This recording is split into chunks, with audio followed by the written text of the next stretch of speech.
like having to do disclaimers before my videos, but in this kind of series where it's a bit more of a sensitive topic, I think I'm gonna have to, just in case. So by no means am I saying you need to have surgery. That's never my intention. All I'm doing is sharing my experience for people who are interested in either just educating themselves or, you know, potentially looking to get it for themselves. So I can tell you, you know, what areas you need to be asking questions in, and, you know, little things that maybe they don't warn you about because they're not a big deal, but for you in the moment it feels like a big deal. So that's all I'm doing by sharing my thoughts and experiences.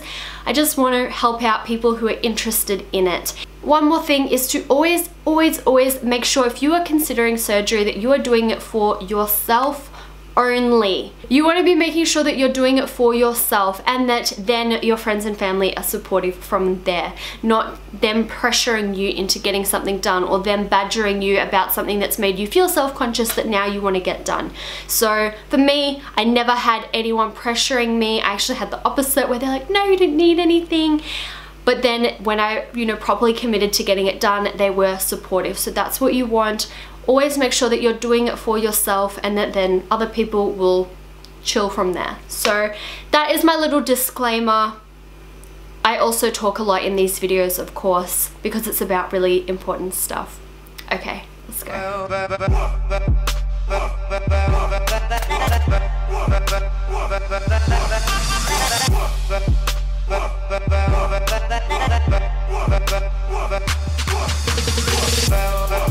Hi, my name's Amea. Welcome back to my channel. Today I am covering a bit more of a sensitive subject, so hopefully you guys enjoy it. I have always been open and upfront and honest about talking about, you know, procedures that I've had done or treatments or anything like that, because one, people are usually really interested to know more about it, because so many people are hush-hush about the topic and they keep it on the down low. They don't want anyone to know that they've had something done, whereas, you know, I feel like it's my duty to actually share it with you guys, as opposed to setting unrealistic expectations. Like, oh, think back in the day with, you know, Kylie Jenner's lips, like, oh yeah, just a lip pencil. No, that's setting unrealistic expectations. So I think it's better that I just be open and upfront and honest about everything. So far I haven't spoken about this on YouTube, but I have spoken to my Insta fam about it, because I was saying that I was going to take a little bit of a break, and, you know, everyone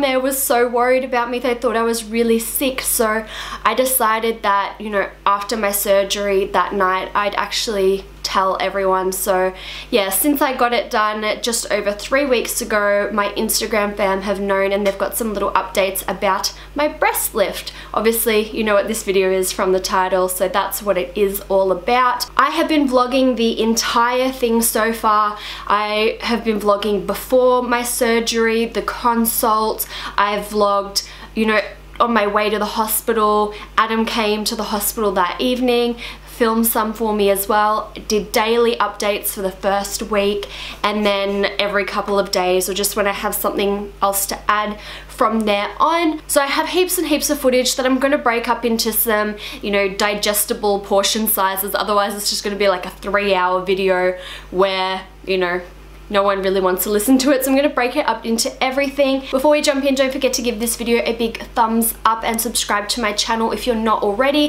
Helps me out heaps, and it will mean that you'll get to see the rest of the videos in this series as they all come out as well. I also do a lot of fashion videos, so it means that when I am properly recovered and not having to wear this sports bra every day, you guys can see how my boobs actually look in different outfits as well. So yeah, maybe you're not interested in actual fashion videos, but you can still see a little bit about how everything's kind of coming together if you want to watch those too. So in a couple weeks I will have more of those videos coming through, but for the meantime I've had videos that I kind of pre-filmed prior, and now they're going to be a little bit more chatty ones, because I'm still not quite ready to film like big movement kind of things yet. So just over 3 weeks ago I had a breast lift. It's not my first encounter with cosmetic surgery. So I have in the past also had an upper blepharoplasty. I didn't like the excess skin that I had there, but more importantly, it actually really irritated my eyes and I got really bad eczema all the time. So since having that, I haven't had it done. I have a whole playlist all about that as well. So if you want to check that out afterwards, you can definitely check that out too.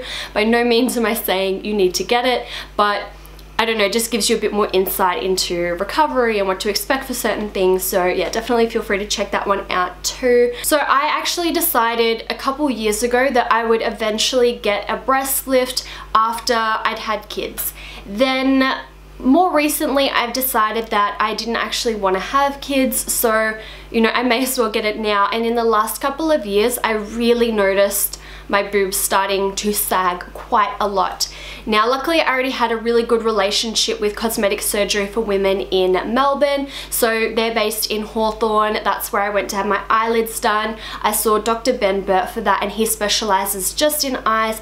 And then for my boobs I saw Dr. Craig Rubenstein, so he is the owner of the entire clinic and he specializes in breasts and also stomach. So I think it's really important to choose a surgeon that specializes in one specific area, maybe two if that second area kind of ties into that first main area. So Craig does breast lifts, breast reductions, fixing out asymmetries, implants, all kinds of things boob related, fixing you know, inverted nipples, all things like that, fixing botched jobs that were done overseas as well. So then he also does tummy, so does a lot of like mum makeovers where they do like a lift and maybe an implant and then a tummy tuck after they finish having kids and they just want to, you know, refresh their body to pre-baby days. So I was really lucky to not have to go too far to actually research who I wanted for my surgery. What I really like about that entire clinic is they have a few different surgeons that all specialize in their specific areas. So, you know, if I wanted to get, say, a fat transfer, I wouldn't have got Craig to necessarily do it. I would have had a different surgeon who is more experienced in fat transfer. Or, you know, if I had weight loss surgery and I needed a body tuck, I'd get a different surgeon again to do it. But since I knew that I wanted just the breast lift, that's why I went to Craig, and that made it, you know, really good for me because I'd already actually seen Craig talk many times. That clinic actually does information nights once a month, usually on a Thursday night. They're free to go to and they don't pressure you into having surgery or anything like that. I've heard people say they're scared to go because they feel like they're going to be pressured into it. No, it's not like that. You just get to listen to a bit about, you know, the surgeons and their areas of expertise and what to expect, and you can ask questions as well. So there's no pressure or anything. They never pressure you into anything.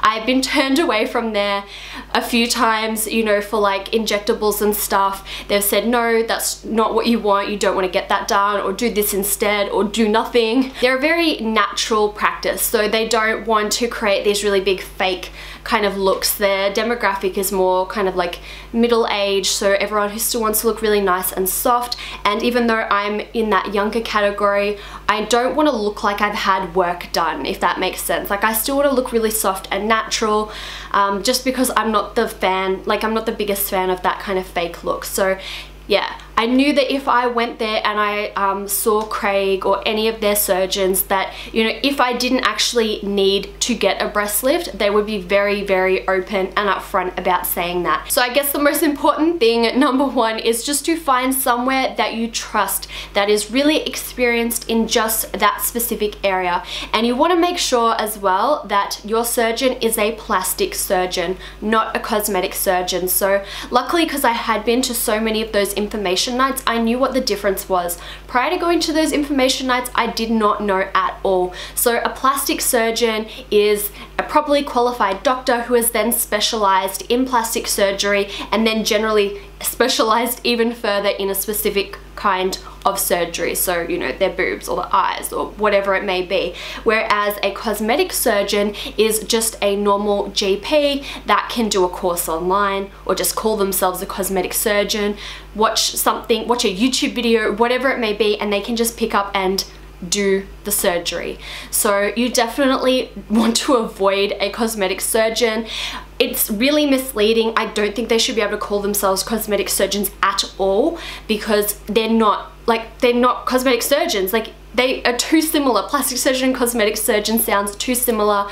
I completely understand how some people get misled there. I think there should definitely be a change there. So you want to make sure, especially if you're in Australia, because I know that for Australia this is the terminology, that you have a plastic surgeon who is a complete specialist in your area. Now, if they have lots of photos online, you can look through and check out their befores and afters. What I found really helpful was looking for befores that look similar to me, because I saw some amazing, you know, before and afters, but they didn't look like me before. So obviously the after isn't going to look like me after. So I tried to find ones that looked most like me. Then I also went through and saw some that maybe I didn't like as much, just so that when I went in, I could talk about what I liked and what I didn't like. Doing a little bit of research before having a consult can be really helpful, because it means that you know what kind of questions to ask. But at the same time, I think it's good to avoid doing too much, because you can actually hype yourself up and make yourself a little bit too paranoid. To a certain extent, I didn't want to know some things because it would be too much and I'd be too anxious about it. I decided to, you know, instead go the approach of finding someone I 1000% trusted, and then going from there and just asking a few extra questions as I needed, and then just listening to the extra information that they, you know, legally have to tell me before doing a surgery. So yeah, make sure you find someone you like and you trust. I actually ended up having 2 consults with Craig before booking in my surgery, and I'm really glad that I did, because the first consult, it was really good, but just mentally I wasn't in the right headspace at that time. I was a bit out of it, I was a bit foggy. I think I was actually having a bit of one of my flare-ups. For those who don't know, I have some arthritis and autoimmune issues, so I was just in a really big haze at that time, and I just didn't feel ready to book anything. It just didn't really feel real to me. So I don't know if that makes sense to anyone who hasn't experienced that kind of brain fog. So then a few months later, I booked in for another consult, and I was feeling in a much better headspace. I booked in, we spoke about everything again. Even though it was basically the same as what we went over, I was able to actually, you know, digest that information and ask extra questions. And then from there, I did actually book in my date. So luckily, I didn't have to wait too long. I think it was about 2 months. Not too long. So I think if I had to wait any longer than that, then I'd probably freak out a little bit.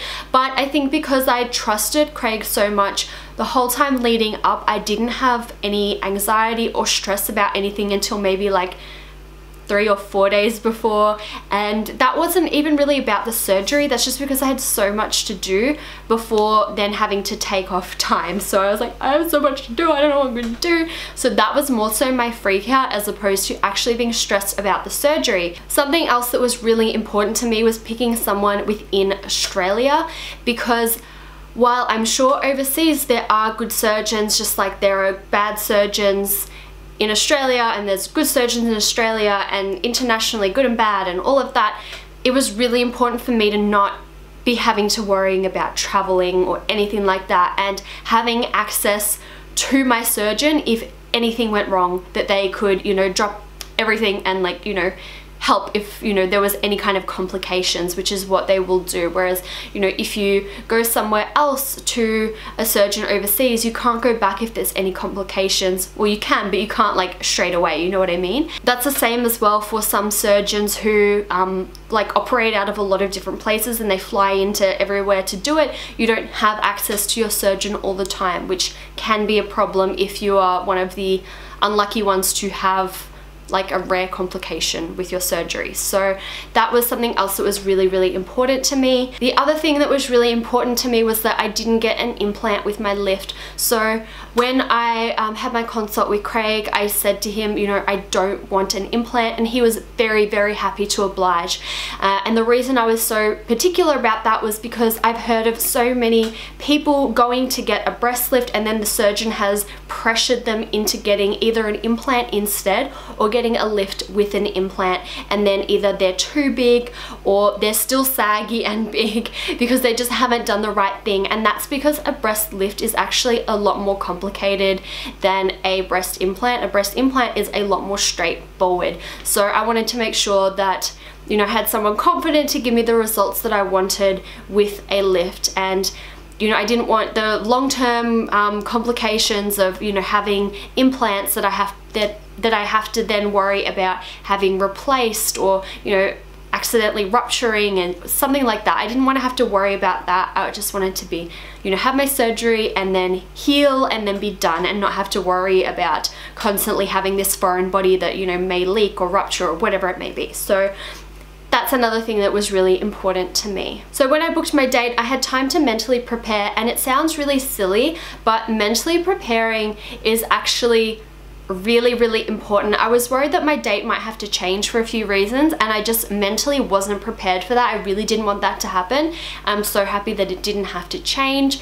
It's because I wanted to allow a good 2 months before going overseas later this year, which is what I'm doing. And if I pushed it too far out, I wouldn't have enough time for me to comfortably heal before traveling. But then on the other hand, if we pushed it out further, then I'd have to have it after my travel dates, which would then just push out my whole year. So, you know, once I had my dates, I really mentally prepared myself around that, and then as well as just planning, you know, my life around it for that particular period of time.